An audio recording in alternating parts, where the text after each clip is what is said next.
sa ngayon. Tingnan mo. Umaambot-ambot po.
Kagandahan ng talaga dito sa Tondo kapag may sunog, hindi ayan, sunod-sunod ang ano ng bumbero. Paano po yung apoy, wala na, file control na po. Ayun o, bahay okay na po, wala na ano, patay na yung sunog, yung apoy.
Ano po, na ano na.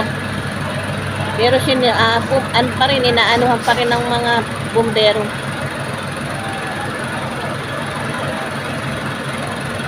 Tinitiyak talaga nila na hindi na mauulit yung ano, apoy.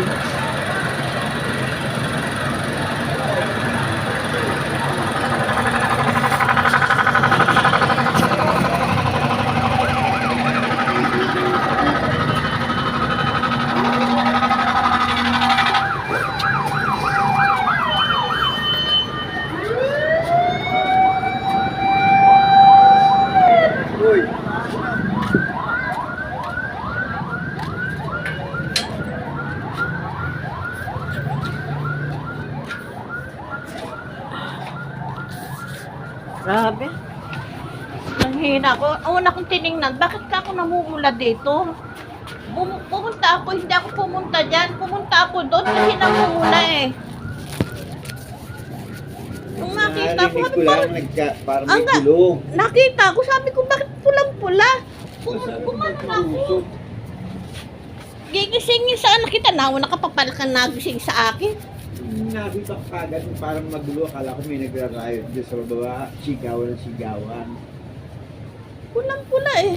Pagtapos, yung bahay ni Marisa yun eh. Yung likod yun nasunog nung nakaraan, di ba? Yung likod na nasunog na eh. Oo. Oh. Kay Marisa yun eh. Bago lang yun. Bagong gawa ni Marisa yun dahil hindi na nga siya nagtitinda ng mga laruan. Yung kalbil, yung yung likod nun nasunog din. Yung likod nun. Tapos may skinita yun eh. Wala na May yung skinita skinita yun. yun. Dahil akala ko rito, kasi dito yung lupa ni Resila, tapos pangalawa yung metalyer, susunod na kay Marisa. May anong bodega ng Pepsi. Kay Marisa yung nasunog na yung kaya maliyat siya. Grabe. Unang-una kasi tinignan mo na yung kwarto ni AJ. Ganun lang yung bombero. Hindi ka Tumayo ako. Tapos, Hindi siya bakit ka ako? Lumabas ako. Yung pala yung ganun. Bombero, pero isang bombero wala dyan, umalis. Yung isang bombero nandyan, hindi pa nilabas. Kung kailan yung malapit sa kawala. Hindi ka sila Sila din ang nag-respond. nauna dyan, kaya lang, malaki na apoy. Sunog na yung harap eh, bago lumabas yung bombero dyan, laki na ng apoy eh. Kaya nga. Hindi kaya yung pinabayaan mo ng lumaki? Oo, pinababayaan mo na nila lumaki kasi sila malapit dyan bago makatawag doon eh. Sila unang tatawag dyan eh.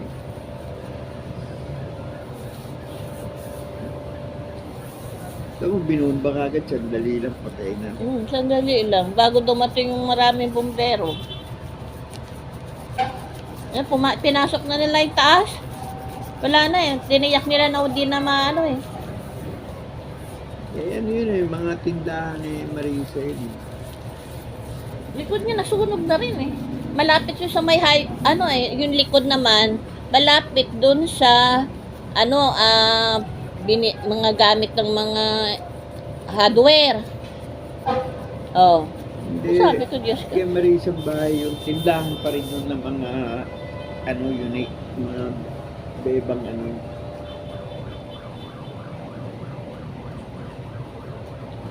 Kasi una dyan, yung aircon, pagkas yung aircon doon. Yung lupa ni bakanting yun eh. Yung lupa ni Resira.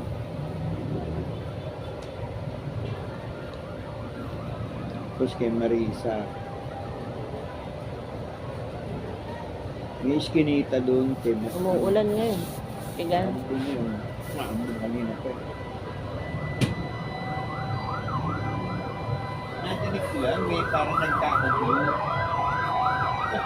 Paglabas ko, Ako naman, hindi na sa akin yung gulo kasi lagi na may gulo diyan mga kabataan. Ang tinitingnan ko bakit namumula yung yung kwarto. Gigisingin sana kita. Sabi ko, bakit namumula yung kwarto? maninag kasi dyan, maninag lang din sa Ngayon, lalabas ako, titingnan ko yung tangke. Yung pala, yung lumabas ako, yun pala yun, nandoon ka na. Nanlalataan na ako, nangihina na ako. Kasi sabi ko, bakit parang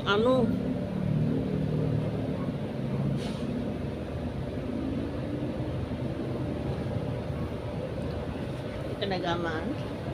Hindi ako makakatulog na yan. Pag nanlataan na ako, sumakit na yung ulo ko, parang tumataas na yung BP ko. Sabi ko po agad dito may uso. Akala ko bakit na yung mga tao kagabi. Siguro yung kumakain dyan. Alas 12, tinignan ko yung cellphone, 12:40, sabi ko gano'n. Nung tinignan ko na, binaba ko na. Nung gumanon ako, bakit namumula yung kwarto? Baka doon naman sa kapitbahay naman. Hindi kasi yung tao. Dati na yung lagi ng maingay dyan kasi yung mga kabataan Akala ko nagbabatuhan. nag-aaway. Tapos, wala siguro na yung bumbero, pinupunta ka. Siguro, Nakita mo? Oo. Kinakatok nila. Tinitignan ko kung saan. Sabi ko lang isang bumbero, yung isang bumbero. Oo, yung malaki. Maliit yung kinatok eh.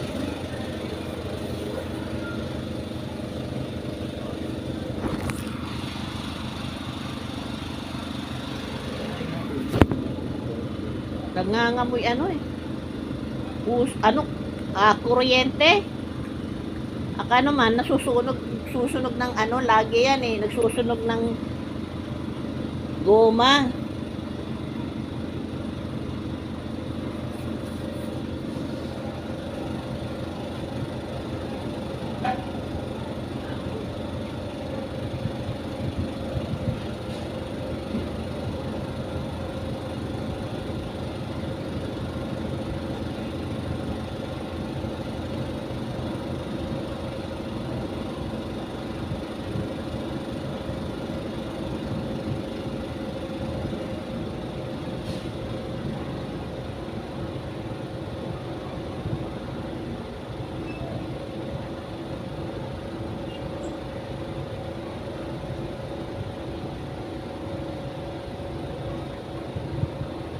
Nagaling siya na hindi pa rin. Bumbero. Unti-unti na nag-aalisan yung mga dumating. Dahil nasa dulo sila, yun ang unti-unti nag-aalisan.